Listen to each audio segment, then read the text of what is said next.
లైఫ్లో ఒక interesting thing notice చేశారా? మంచి కాజ్ కోసం ఫైట్ చేస్తే మనకి సపోర్ట్ అన్ఎక్స్పెక్టెడ్ ప్లేసెస్ నుండి వస్తుంది. కురుక్షేత్ర బ్యాటిల్ ఫీల్డ్లో సరిగ్గా ఇదే జరిగింది. Hare Krishna. Welcome to Bhagavad Gita series. ఇవాళ చాప్టర్ 1 శ్లోక 1.5 చెప్పుకుందాం. మొదటిగా ఈ శ్లోక ఎవరితో చెప్పారు అంటే దుర్యోధన తన గురు ద్రోణాచార్యకి చెప్తున్నాడు. పాండవుల ఆర్మీలో ఉన్న పవర్ఫుల్ వారియర్స్ని కంటిన్యూస్గా మెన్షన్ చేస్తున్నాడు.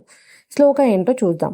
దిష్టకేతుస్ చఖీతన కాశీరాజాశ్చ వీర్యవాన్ పురుజిత్ కుంతిభోజాశ్చ శైబ్యాశ్చ నరపుంగవ.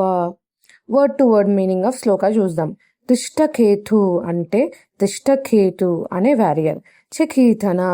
చఖీతన కాశీరాజు చ మరియు వీర్యవాన్ చాలా పవర్ఫుల్, పురుజిత్ కుంతిభోజ ఇవన్నీ పేర్లు కాబట్టి యాజ్ ఇట్ ఈజ్ ఉంటాయి.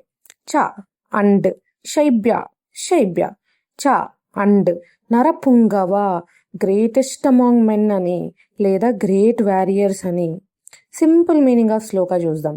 పాండవుల సైడ్లో దృష్టకేతు, చఖీతన పవర్ఫుల్ కాశీరాజు, పురుజిత్, కుంతిభోజ, శైబ్య లాంటి గ్రేట్ వారియర్స్ ఉన్నారు అని దుర్యోధన తన గురువుకి చెప్తున్నాడు. ట్రూ ఎసెన్స్ ఆఫ్ ఈ శ్లోక ఏంటి అంటే పాండవుల స్ట్రెంగ్త్ ఆర్మీ సైజ్ కాదు, వాళ్ళ స్ట్రెంగ్త్ వాల్యూస్. పాండవులు ధర్మం వైపు నిలబడ్డారు కాబట్టి చాలా గ్రేట్ వారియర్స్ వాళ్ళకి సపోర్ట్గా వచ్చారు. పాండవులు ధర్మం వైపు ఉన్నారు కాబట్టే ఆ కృష్ణుడే వాళ్ళ వైపు ఉన్నాడు కదా. లైఫ్లో కూడా అదే ప్రిన్సిపల్. రైట్ వాల్యూస్ ఉన్న ప్లేస్కి రైట్ పీపుల్ అట్రాక్ట్ అవుతారు. ఈ శ్లోకా నుండి మనం ఏం నేర్చుకోవాలి? Firstly kids school situation. స్కూల్లో ఒక చైల్డ్ హెల్ప్ఫుల్ అండ్ హానెస్ట్గా ఉంటాడు. అందరూ తనతో టీంలో ఉండాలి అని అనుకుంటారు కదా. ఏం నేర్చుకోవాలి అంటే గుడ్ బిహేవియర్ ఫ్రెండ్స్ని అట్రాక్ట్ చేస్తుంది. Teenagers college situation. కాలేజ్లో ఒక స్టూడెంట్ రెస్పాన్సిబుల్ లీడర్గా బిహేవ్ చేస్తే ఫ్రెండ్స్ ఆటోమేటిక్గా తనని ఫాలో చేస్తారు కదా. ఏం నేర్చుకోవాలి? రెస్పెక్ట్ క్యారెక్టర్తో వస్తుంది. Adults work place situation. ఆఫీస్లో ఒక మేనేజర్ ఫెయిర్గా డెసిషన్స్ తీసుకుంటే టీమ్ మెంబర్స్ లాయల్గా వర్క్ చేస్తారు కదా. ఆయన చెప్పిన మాట డెఫినెట్గా ఫాలో అవుతారు కదా. ఏం నేర్చుకోవాలి అంటే ట్రూ లీడర్షిప్ ట్రస్ట్ని క్రియేట్ చేస్తుంది. ఎల్డర్స్, మీ లైఫ్లో మీరు వాల్యూస్ మెయింటైన్ చేస్తే ఫ్యామిలీ మెంబర్స్ మీ గైడెన్స్ని రెస్పెక్ట్ చేస్తారు.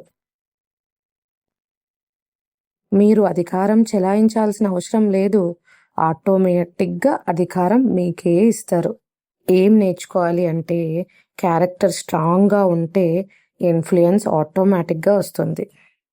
శ్లోక 1.5 ఏం చెప్తుంది అంటే పవర్ఫుల్ ఆర్మీ కన్నా పవర్ఫుల్ వాల్యూస్ ఉంటే సపోర్ట్ కోసం అడగాల్సిన అవసరం లేదు, సపోర్ట్ తనే వస్తుంది అని.